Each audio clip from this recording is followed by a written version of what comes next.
Inflação, desemprego, câmbio nas alturas. A gestão do ministro Paulo Guedes, à frente do Ministério da Economia, é cada vez mais criticada pelos especialistas. Se o brasileiro tem menos dinheiro para pagar as contas no fim do mês, significa que o poder de compra diminuiu. O país vive hoje a maior crise hídrica dos últimos 91 anos, o que deixou a energia mais cara. O aumento afeta diretamente a economia. Na contramão dessa realidade, o ministro da Economia, Paulo Guedes, manifesta uma posição fora do comum para o cargo que ocupa no governo. A realidade é que o Brasil está avançando, está tendo um retorno seguro ao trabalho, o PIB está crescendo, as reformas estão andando. Não é de hoje que as declarações do ministro da Economia causam polêmica. No início de 2020, Paulo Guedes debochou do direito de empregadas domésticas de fazer viagens internacionais. Não tem negócio de câmbio a 1,80. Vou exportar menos, substituição de importações, turismo, todo mundo indo para Disneyland, empregado doméstico para Disneyland, uma festa danada. Mas peraí, vai passear ali em Foz do Iguaçu, vai passear ali no Nordeste, está cheio de praia bonita. O ministro se referia ao início da década passada, período em que o real tinha força diante do dólar e muitas famílias puderam ir pela primeira vez ao exterior. Outro assunto que incomoda o ministro é o prato dos brasileiros. Segundo ele, comemos demais. Europeu, que já enfrentou 2 guerras mundiais, são pratos relativamente pequenos. E os nossos aqui, nós fazemos almoço onde às vezes há uma sobra enorme.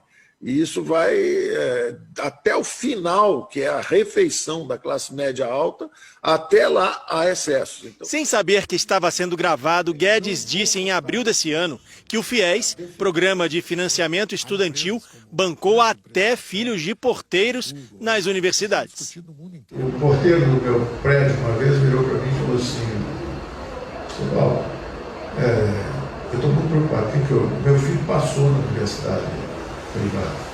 Ué, mas você está triste por quê? Ele tirou 0 na prova, era bolsa para quem não tinha a menor capacidade, não sabia ler, não sabia escrever, nada. No início da pandemia, o ministro havia feito uma declaração sobre a alta do dólar, que mais tarde soaria mais como uma previsão. É um câmbio que flutua. Se você fizer muita besteira, ele pode ir para esse nível. Se você fizer muita coisa certa, ele pode descer.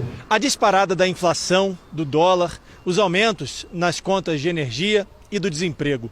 As ações da equipe econômica deixam um buraco cada vez mais fundo. Especialistas ouvidos pelo Jornal da Record criticam a maneira como o ministro da Economia conduz a crise e acreditam que as declarações de Guedes agravam ainda mais o problema.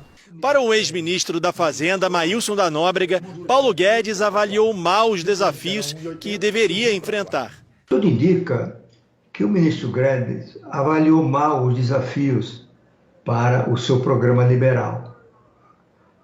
Exagerou no otimismo, achando que ia privatizar $1 trilhão $1 trilhão de empresas estatais, iria vender $1 trilhão de imóveis da União e por aí afora, né? E passados mais de 2 anos e meio, nada disso aconteceu. Para o professor de Economia da Universidade de São Paulo, Simão Silber, decisões erradas do ministro fizeram o desemprego disparar. Nós nunca tivemos uma taxa de desemprego próxima a 15%. E o pior, vocês podem, todo mundo que acompanha a economia sabe disso. Esse ano tem uma certa recuperação da economia e o desemprego está aumentando. Mais recentemente foi a vez da gasolina disparar. O preço do combustível nas bombas bateu os R$ 7,00. Um aumento que, para os especialistas, mais uma vez deixa evidente as falhas do superministério comandado por Guedes. Isso faz com que a indústria perca competitividade, perca produtividade. E a solução que o governo apresenta é um mero remanejamento de contas. Segundo Antônio Correia, as declarações de Guedes afetam a credibilidade do governo. O ministro da Economia, ele é um condutor, não é, das decisões econômicas, da implementação da política econômica. E é muito importante que ele tenha muita credibilidade junto aos formadores de preço, aos cidadãos, aos empresários, aos trabalhadores.